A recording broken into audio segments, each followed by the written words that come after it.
Application दम डाल दिया मैंने, कहते हैं सही है। हाँ भाई बताओ।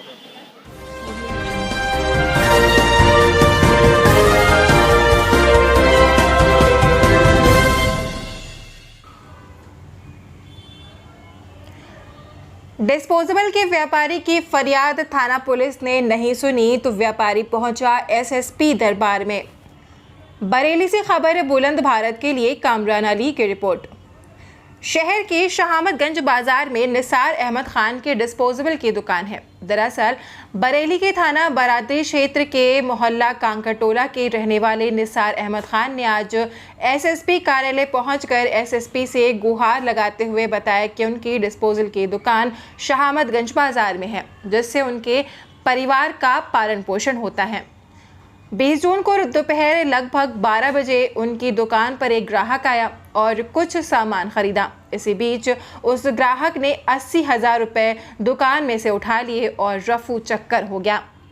जब कुछ ही देर में व्यापारी निसार अहमद खान को दुकान में रखे 80,000 रुपये नहीं मिले तो निसार अहमद खान ने दुकान में रखे रुपए तलाश किए, मगर दुकान में रुपए नहीं मिले, जिसकी सूचना पुलिस को निसार अहमद खान ने दी, जिस पर पुलिस ने निसार अहमद के साथ उस ग्राहक को तलाशा तो कुछ देर बाद वो ग्राहक मिल गया और पुलिस चौकी शहामतगंज पुलिस उस ग्राहक को लेकर गई, जहां पर पुलिस की पूछताछ में ग्राहक ने अपना नाम मनोज बताया और निवासी केसरपुर पुलिस को बताया और कुछ समय बाद पुलिस ने ग्राहक मनोज को छोड़ दिया और पीड़ित निसार अहमद खान को कभी थाने के चक्कर कटवाए तो कभी चौकी शहामतगंज के चक्कर कटवाए, मगर मामले में कोई उचित कार्रवाई नहीं की, जिससे परेशान होकर आज पीड़ित निसार अहमद खान एसएसपी से गुहार लगाने के लिए एसएसपी कार्यालय पहुंचा और एसएसपी से गुहार लगाते हुए न्याय दिलाने की मांग की। वहीं आप बेटी सुनाते हुए पीड़ित निसार अहमद ने कहा, क्या मामला है? श्यामगंज चौराहे पे मेरी डिस्पोजल की दुकान है। केसरपुर के दुकानदार मेरे सामान लेने आए, पहले बार फूल गया, दोबारा फिराए मुझसे, कहने लगे कि सामान निकाल दो, कहीं फूल गया। मैं निकालना शुरू किया, तो मतलब मैं गड्डी बहुत जेब में से निकाल के नीचे दराज में डाल रहा था। सेंटर बैंक से सारा निकाल के लाया था। 20,000 रुपये और थे मेरे पास उसी गड्डी में, काली पन्नी वाले। तो मुझसे बोले पहले मैं दराज में डालना नहीं किया, मुझसे बोले पहले मेरा काम कर दो। मैंने गड्डी काउंटर पर रख के और अंदर को चला गया उनके सामान निकालने। मैं फिर एक पेटी सामान में मतलब और आया तो उसमें से भी निकाल के मैंने सामान किया। अब मैंने गड्डी के हिसाब से मेरा ध्यान हट गया, उन्होंने सामान निकाल के देने लगा। सामान देने के बाद जब वो चलेगा तो मैंने कहा मैं गड्डी मेरी दुकान पे ना कोई आया था ना कोई गया था, ये मैं थे। गड्डी मैंने कहा नीचे दराज में रख दूँ। जब मैंने गड्डी देखी गायब, फिर ये 1-1.5 घंटे बाद ये मुझे मिले।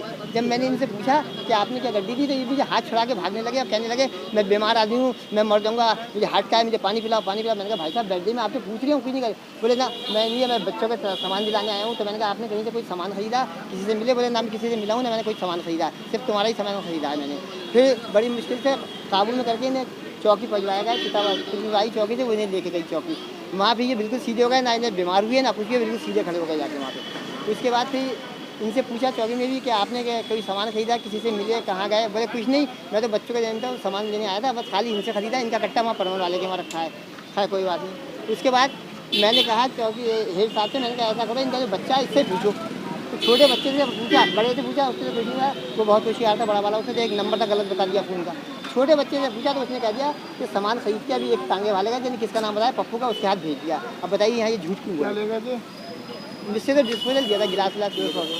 तुम्हारा क्या काम कर दिया? 80,000 रुपये काउंटर पे रखे थे मेरे, 80,000 रुपये काउंटर पे, ये उठा के चले गए। 80,000 गड्डी अब पूरी गड्डी है 80,000 की। क्या नाम है उनका? मनोज गुप्ता नाम है, केसरपुर के दुकानदार है, केसरपुर।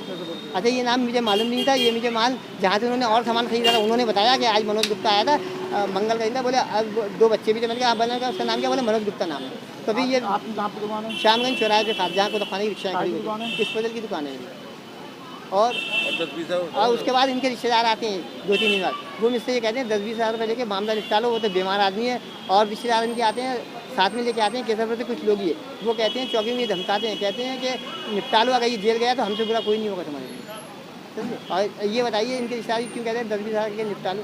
और उस दिन मेरे बहन का ऑपरेशन था, कुछ लोग में शुक्र वाले दिन, तो मैं वहाँ मुझे बार-बार फ़ोन पहुँचे, तो मैं वहाँ से जब आया तो मुझसे कहने लगे कि 10-20 हज़ार वाली बात होगी तो हम कर देते हैं। इससे पहले ही मुझसे ये बात करी है। पैसा वापस नहीं करा। पैसा वापस नहीं करा। 10-20 हज़ार रुपये दे रहा हूँ, पै- जल्दी क्या के दे रहा हूँ? अब पैसा वापस नहीं किया है और पुलिस ने उन्हें बुलाया दूसरे दिन, तो मुझे नहीं बताया। उन्होंने हेड साहब ने ये कह दिया कि ऐसा है, उसे आज हमने भेज दिया है और कल फिर उसे बुला लेंगे। और जब पुलिस को उसी दिन सुराग मिल गया था तो उसके बच्चे में तो फिर कार्रवाई क्यों नहीं गई, जिससे ये कहा आज जमानत पे छोड़ दे रहे हैं, इसके बच्चे का आज वो है बर्थडे। और आप घबराओ मत, आप मुझे बहुत ऊँचा कर दिया, घबराइए मत, आप जाइए और आपका काम हो जाएगा, रुपये मिल जाएगा। जी कुछ नहीं हुआ, मैं बारादरी थाने भी दिया था रिपोर्ट, चौकी भी आ गई, आज मैं कप्तान साहब के यहाँ आया।